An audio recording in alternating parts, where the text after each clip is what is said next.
আসসালামু আলাইকুম ভিউয়ার্স, কেমন আছেন আপনারা সবাই? আলহামদুলিল্লাহ আমরা সবাই ভালো আছি। তো চলে আসছে আজকে আবার নতুন আরেকটা ব্লগ ভিডিও নিয়ে। তো এই যে ব্লগটি দেখতে থাকুন। ভিডিওটি যদি ভালো লেগে থাকে তাহলে দয়া করে সাবস্ক্রাইব করবেন, লাইক কমেন্ট শেয়ার করবেন প্লিজ। আপনাদের সাপোর্ট ছাড়া আসলে সামনে এগোনো কখনোই সম্ভব নয়, তাই দয়া করে আপনারা সবাই একটু সাপোর্ট করবেন। আর ভিডিওটি যদি ভালো লেগে না থাকে তাহলে আর কি বলবো যে ভিডিওটি দেখতে থাকুন। দেখতে দেখতে ভালো লাগা ভালোবাসা দুইটাই হয়ে যাবে আশা করি ইনশাল্লাহ।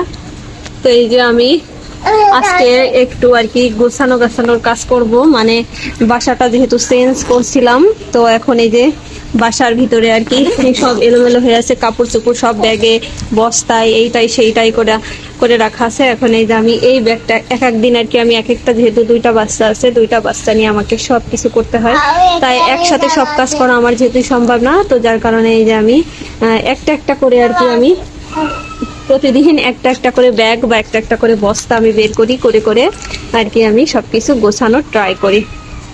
তো এই যে একটু সাউন্ড আসতেছে বাইরের থেকে, মানে পাশের বিল্ডিং এ কাজ চলতেছে, তো যার কারণে তো আমি এই যে এটা ব্যালকনির দরজাটা একটু লাগিয়ে দিই, একটু যেন সাউন্ড কম আসে। মানে পাশের বিল্ডিং এর কাজ চললে যে কি সমস্যা তো বলার বাহিরে। এই যে আমি পাটি পেরে নিয়েছি একটা, এখন এই যে এই ব্যাগের থেকে কিছু কাপড় চোপড় এখন আমি বের করে আমি একটা একটা করে একটু ভাঁজ করে গুছাবো। এক একদিন এক একটা ব্যাগ আমি গুছানোর ট্রাই করি, বা এক একটা বস্তা আমি গুছানোর ট্রাই করি প্রতিদিন, যেহেতু সব মানে আস্তে আস্তে করতে হয়, যেহেতু একদিনে সবকিছু করা আমার পক্ষে সম্ভব নয়।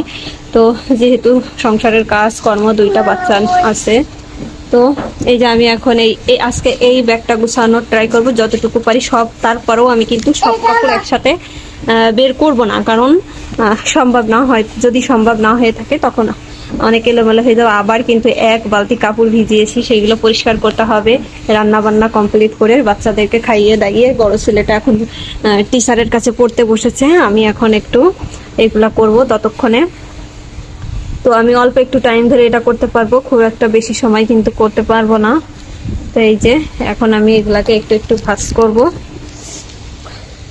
মানে একটু একটু গোছ গাছ করার ট্রাই করব আর কি, কারণ আমার যেহেতু মানে খুব একটা সময় নাই, খুবই সমস্যার মধ্যে আসি। বাসা চেঞ্জ করা ভাইরে ভাই কি যে একটা সমস্যা, এর মতো সমস্যা মানে বিশেষ করে বাচ্চা কাচ্চা নিয়ে আসলে। তো এই যে এটা আমার একটা ড্রেস, তো এই ড্রেসটা মানে ড্রেস এটা নয়, মানে প্রত্যেকটা ড্রেস এই দেখেন, মানে অনেক বেশ কিছু, মানে 4-5 দিন আর কি 6 দিন হয়েছে আমরা বাসাটা চেঞ্জ করছি, এখনো যেহেতু গোছগাছ করা হয়নি, তো এখন এইভাবে ব্যাগের ভিতরে বা বস্তার ভিতরে এরকম পড়ে আছে। তো যার কারণে আর কি একটু দলা মুচড়া হয়ে গেছে। এই দেখুন এখানে আরো আছে, এই যে এলোমেলো হয়ে আছে কাপড়, এই যে এখানে একটা ব্যাগ, তার নিচে একটা ব্যাগ, তো এইভাবে আর কি আছে।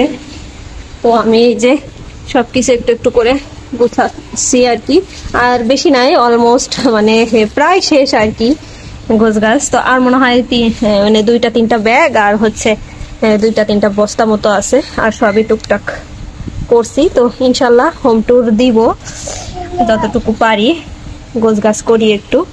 তো এই যে সঙ্গেই থাকবেন সবাই। তো এখন কিছু করার নাই, এখন প্রত্যেকটা ড্রেস এইভাবে আয়রন করে রাখার মতো অবস্থা বা সময় কোনোটাই নাই। এখন যেমন আছে এভাবেই সবকিছু রেখে দিব, তারপর আমি আস্তে আস্তে করে দিনে, মানে যেদিন যেটা পরবো বা যখন যদি ফ্রি টাইম পাই কিছু কিছু আয়রন করে রেখে দিব। কিছু করার নাই, যেহেতু একা মানুষ, বাচ্চা আছে, তো হ্যাঁ এই ছাড়া আর কোনো উপায় নেই। তো যাই হোক, সবাই ভালো থাকবেন, সুস্থ থাকবেন। আজ এ পর্যন্তই। এই আজকে একটু এলোমেলো দৃশ্য দেখালাম আর কি। আর ওই যে আমার ছোট ছেলেটা কি অবস্থা করতেছে দেখুন, মানে কেমনে কাজ করবে, এক পাশ থেকে আমি ভাঁজ করি, এক পাশ থেকে সে সব এলোমেলো করে। যাই হোক, তো ভালো থাকবেন, সুস্থ থাকবেন। আজ এ পর্যন্তই। আল্লাহ হাফেজ, আসসালামু আলাইকুম সবাইকে।